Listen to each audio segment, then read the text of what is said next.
The hardest part is really to see the children that are hungry.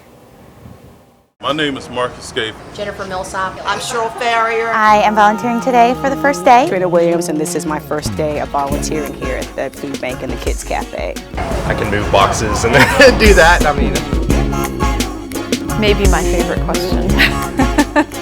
Why do we need a new food bank? Well, if you haven't seen the current food bank on Hoosier Street, you need to see it. We need to get you there so that you can understand. We have no loading docks and we have no refrigeration space to speak of. We have very little freezer space. Now we're only serving a quarter of the need. We're in a really, really small facility. in this kitchen, as you see, we're putting together meals for our Kids Cafe program.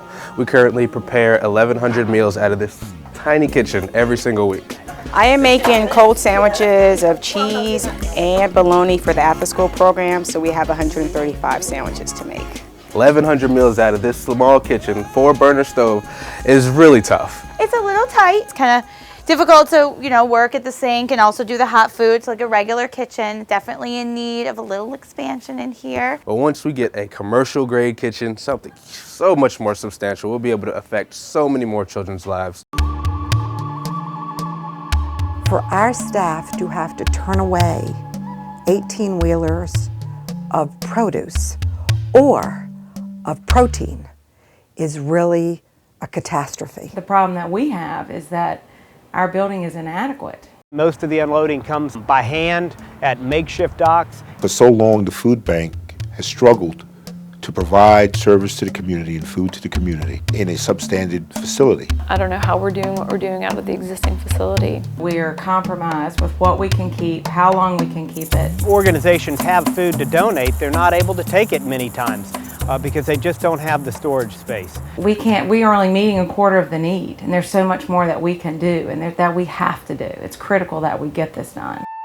With this new facility, they'll have plenty of space for the volunteers to come in, assemble the backpack programs, and be able to provide the food for the young children on the weekends when many of them are not getting a meal.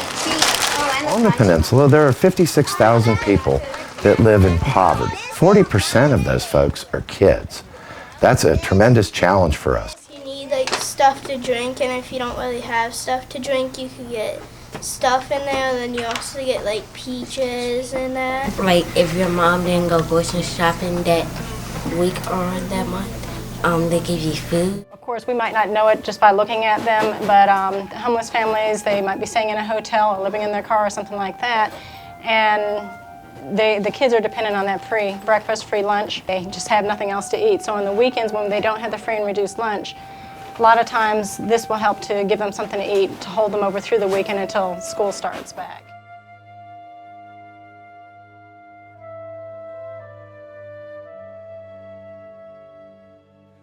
I was a military spouse. Military spouses who are left behind have found it difficult to make their money last from one pay period to another.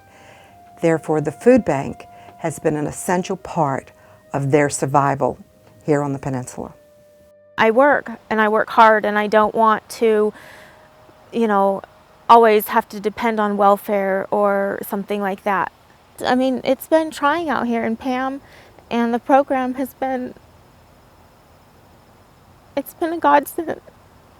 When I was a single mother, and it was either buy the food or pay the rent, I've been there, I've done that, I know what it's like to wonder how am I going to feed my children this week. The need is so enormous, it continues to grow. And so the mission, I think, of the food bank continues to grow and to expand.